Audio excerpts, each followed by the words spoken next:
set forth this blessing as its name. I hear what my mother has uttered. Whoever, as vast as she, is able to help my mother escape the 3 lower realms, even if they are of lowly status or even human, will forever be free from a short life. From now on, I vow to serve and attend upon the pure lotus Mother Tathagata. In these countless billions of worlds, wherever there are hells, and all beings suffering the greatest torments in the 3 evil realms, I vow to rescue them, to free them from hell so they will not fall into the realms of animals or hungry ghosts.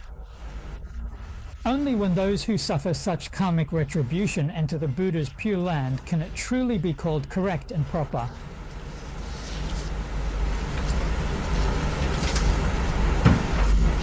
Guanyin is the biological daughter of Ksitigarbha Bodhisattva. His mother has indeed and truly been absolutely and completely liberated from the evil realms forever. That is why, if her mother had not suffered the unimaginable pain of falling into hell, how could she have possibly developed the intention to do so?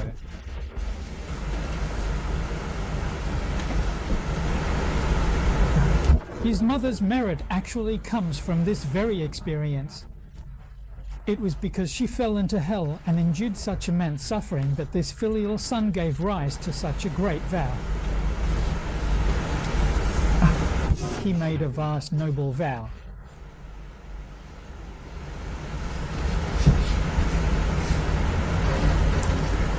This rare and extraordinary cause and condition arose precisely because his mother fell into the evil realms. If it weren't for this experience, he definitely wouldn't have developed such resolve, nor would he have organized vegetarian offerings or gathered wealth for charity.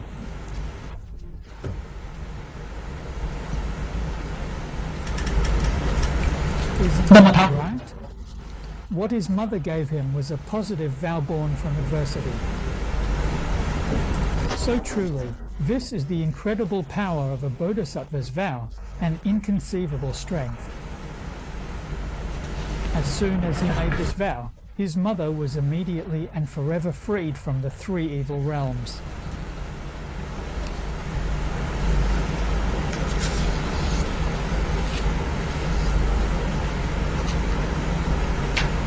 Isn't that right?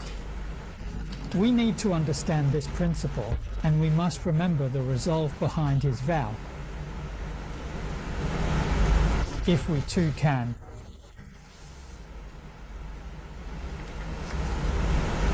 Make the same vow as Ksitigarbha Bodhisattva, taking it as our own fundamental vow, and truly make that same commitment ourselves, then we are the very embodiment of Ksitigarbha Bodhisattva.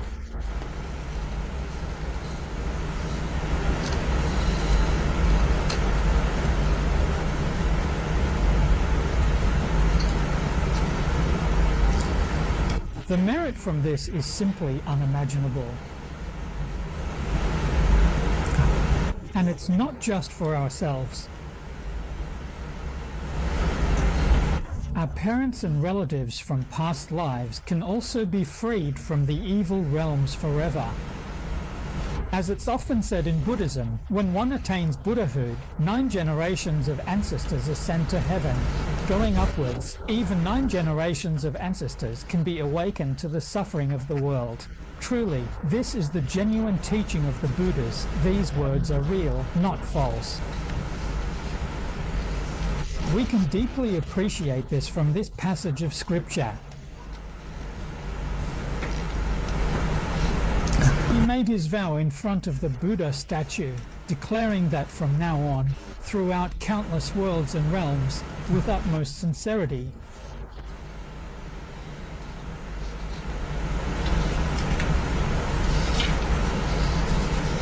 it is all due to the incredible strength of his resolve. It's not just for a moment. It's not just for a short time, nor is it limited to one place. It applies to all the hells and the 3 evil realms in every world. I said. Have a look at how big this circle is. How vast is this space? Time is infinite. Throughout all of space, wherever there are hells and the 3 evil realms. Within these places, for all the suffering beings, he made a great vow to save them, to help these people be free from hell, the evil paths, the animal realm, and the realm of hungry ghosts forever.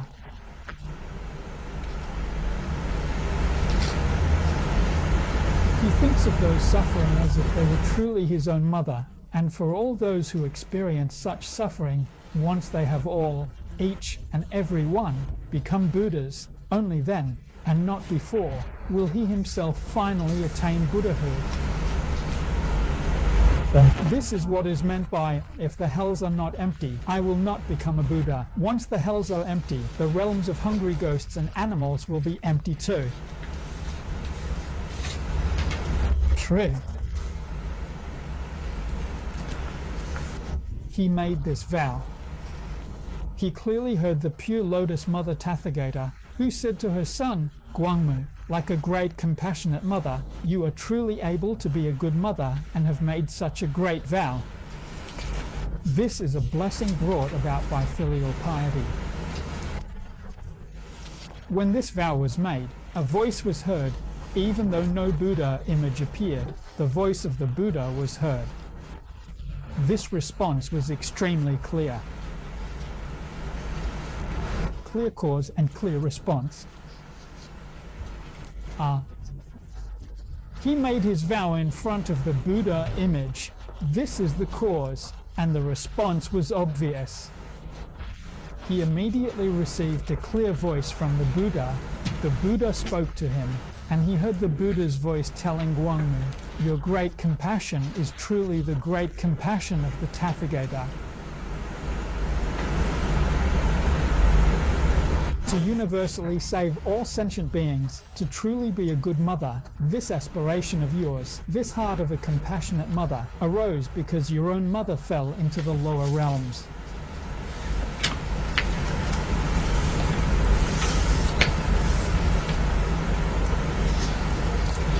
If a mother does the practice by age 3, she will be reborn an ordinary person and live 100 years. The Buddha said your mother's karma has changed. Vowing can transform it.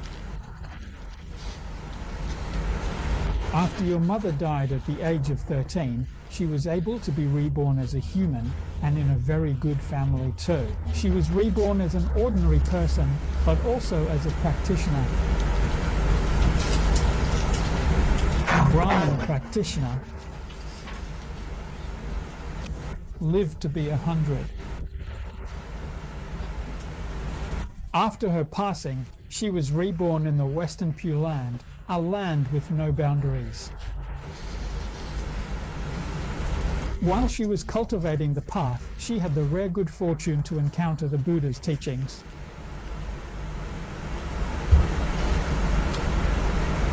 After hearing the Dharma, she made a vow to recite the Buddha's name and aspired to be reborn in the Pure Land, and was indeed born in the Western Pure Land of ultimate bliss, where her lifespan is beyond measure. Her life is as boundless as Amitabha Buddha's. Afterwards, she will be reborn in the Buddha's land, and in the Western Pure Land of ultimate bliss, she is guaranteed to achieve Buddhahood in this very lifetime. That's why this Dharma door is called the path to attainment in this very life. After attaining Buddhahood, she will widely save countless beings, as swiftly and as numerous as the sands of the Ganges. Bye, sis.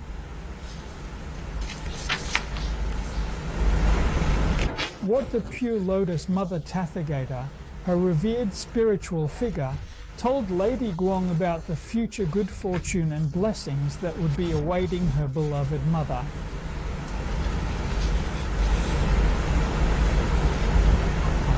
This is the story of Lady Guang and her mother. After Kitigaba Bodhisattva made his vow at the causal stage, he told King Deva freedom about it.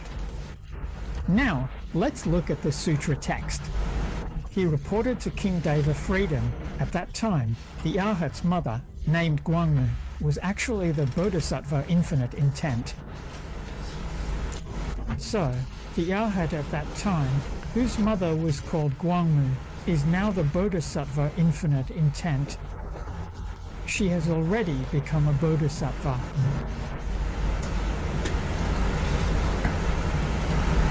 Back then, she was an Arhat. But being an Arhat doesn't mean reaching the fourth fruit. Even those at the first, second, or third fruit are also called Arhats. Bodhisattva, equal enlightenment.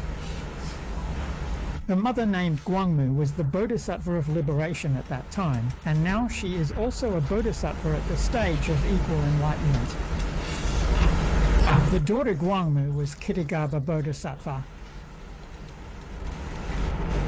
All the karmic connections from the past and future are being revealed here.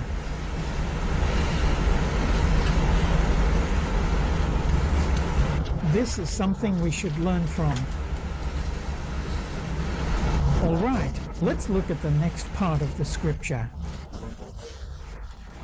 In countless eons past, with such compassion and mercy, she made as many vows as there are grains of sand in the Ganges river to save all sentient beings.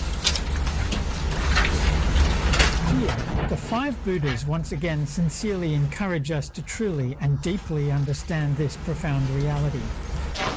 In countless eons past, Kitigaba Bodhisattva encountered all these various sufferings, life after life, age after age, which only deepened his boundless compassion and further strengthened his great vows, making vows as numerous as the sands of the Ganges River, lifetime after lifetime, without end, ever continuing on, for the benefit of all beings. There is so much suffering in the world, which is why his resolve is so truly and deeply strong and his vow so vast. His compassion is directed towards all beings suffering throughout the boundless universe and Dharma realm.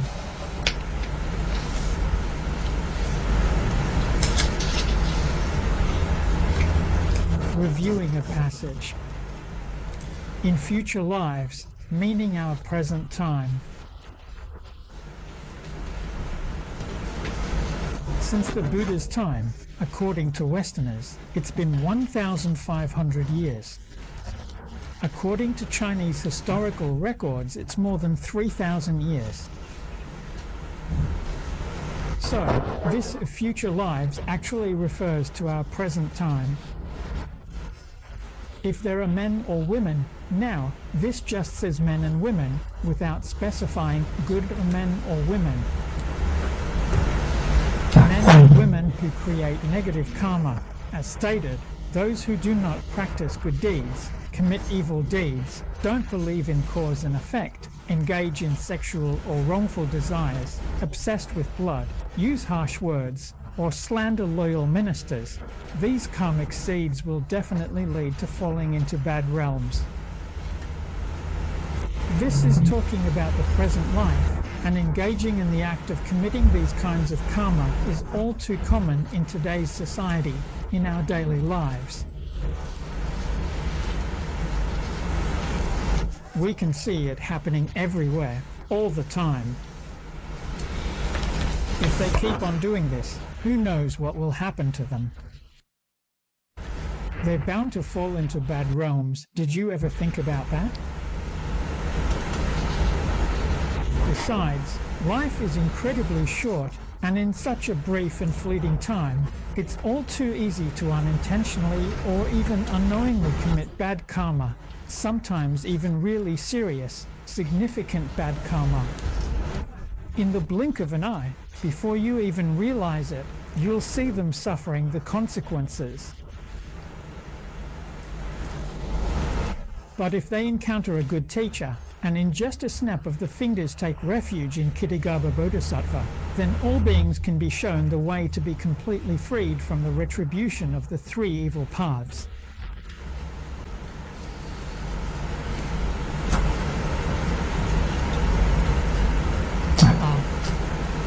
How many people in their entire lives actually come across a truly good and inspiring teacher, someone they can genuinely trust, and are able to wholeheartedly follow their wise and thoughtful guidance on their journey?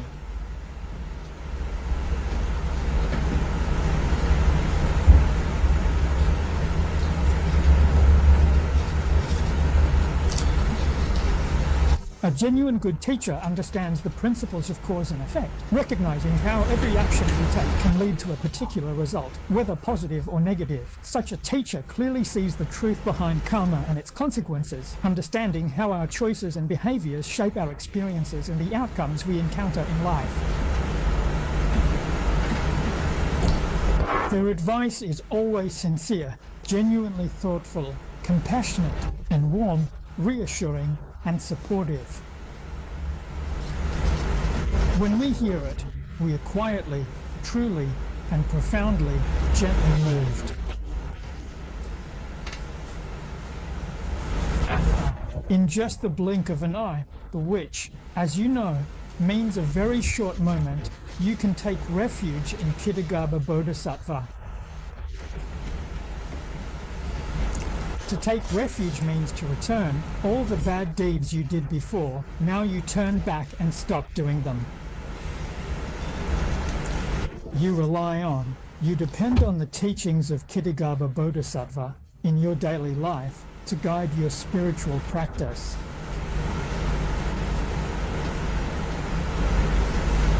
So, where are the teachings of Kitigaba Bodhisattva? It's this very sutra. This sutra isn't very long, it's not hard to uphold. If we can recite it every day, form a connection with it, and follow its teachings in our actions, that's what it means to take refuge in Kitigaba Bodhisattva. Everyone, you must understand this principle. The Buddha teaches in sutras to uphold, recite, share, and apply it daily. That's what taking refuge means.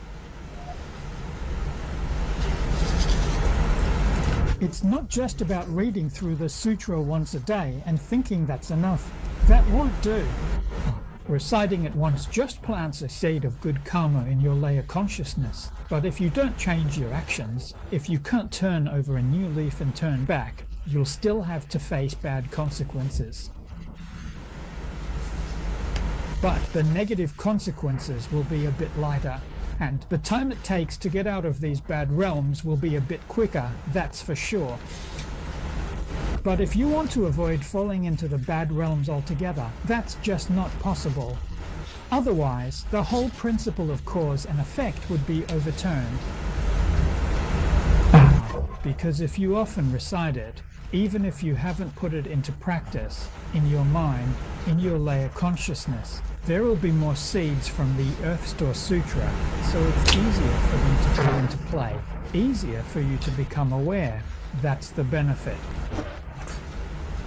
So, whenever you become aware while in the bad realms, you'll immediately be able to leave them. But if there isn't a deep impression of this in your layer consciousness, when you encounter these painful consequences, you won't become aware, you won't turn back. So then, you'll just have to endure that suffering. If you recite and also form a connection, that's why you need a good spiritual friend. That's why the influence of a good spiritual friend can vary in depth. The less profound ones just encourage you to take refuge with a snap of the fingers. But the more profound ones will explain these facts to you clearly and thoroughly, and then guide you on how to practice.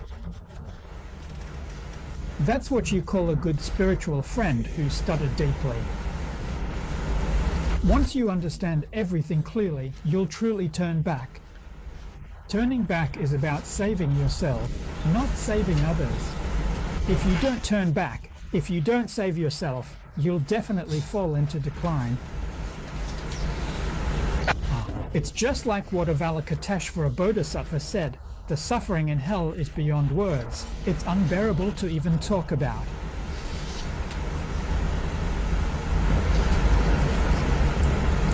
True enough, if you turn back and practice according to the teachings, and follow the Buddha's instructions, upholding, reciting, and sharing them with others every day,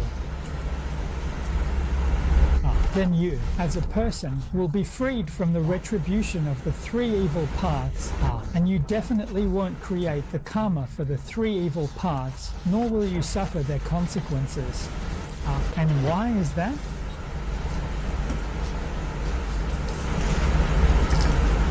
Things have changed, though the Buddha's teachings always precise.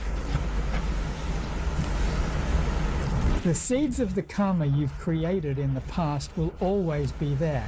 It's not like just because you do good deeds today. Goodness can't cancel, your deeds can't offset. Good deeds bring good results. Bad deeds bring bad consequences. They never cancel out. But if your bad karma is heavy, then the retribution for it is certain.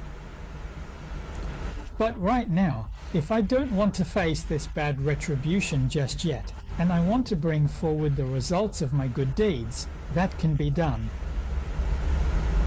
Why is this? If I stop all bad actions, I stop the causes of evil.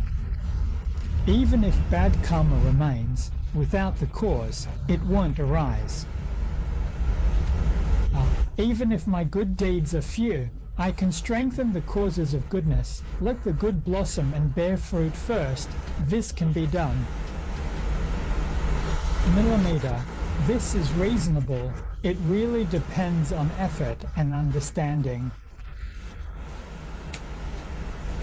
So from today, we must definitely stop all evil and practice all good. To stop all evil is to put an end to the causes of evil.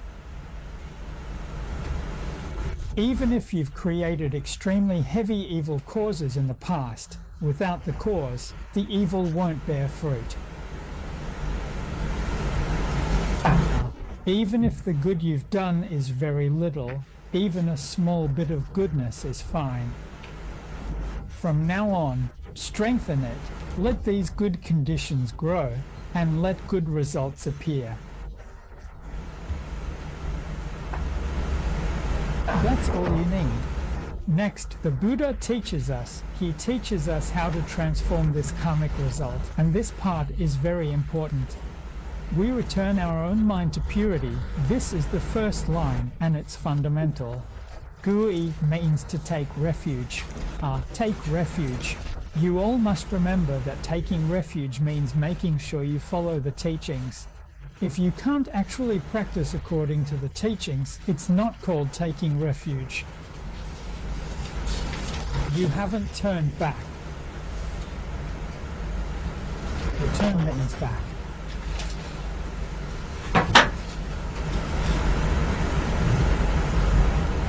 If you turn back, there will be purity. As Master Ingguang said, with 1 part purity you gain 1 part benefit. With 10 parts purity you gain 10 parts benefit. Someone once asked a patriarch for advice, saying, "Is there any secret to practicing the Dharma or entering the Buddhist path?" The master replied, "Yes. Purity, this is the secret to entering Buddhism. That's why we say, with 1 part purity you get 1 part benefit. With 10 parts purity you get 10 parts benefit. Purity can move all the Buddhas to bless and support you. Let's look at the stories of the Brahmin woman and the Lady of Light. Why were they able to receive such obvious blessings? Purity. So, that's the general principle. Now, specifically, how does this purity show itself? Through praise and admiration. This praise means speaking the Dharma for others, sharing it with people. When Shakyamuni Buddha taught this sutra, he praised Kittagarbha Bodhisattva. When Shakyamuni Buddha taught the Infinite Life Sutra, he praised Amitabha Buddha. It's all about teaching the Dharma. There are more trivial things, offerings, incense, flowers, precious items, food. These are all things done for others to see. That's all for today. We'll stop here for now. Amitabha Buddha, Amitabha Buddha, Amitabha Buddha, Amitabha Buddha, Amitabha Buddha, Amitabha Buddha, Amitabha Buddha, Amitabha Buddha. Amitabha Buddha.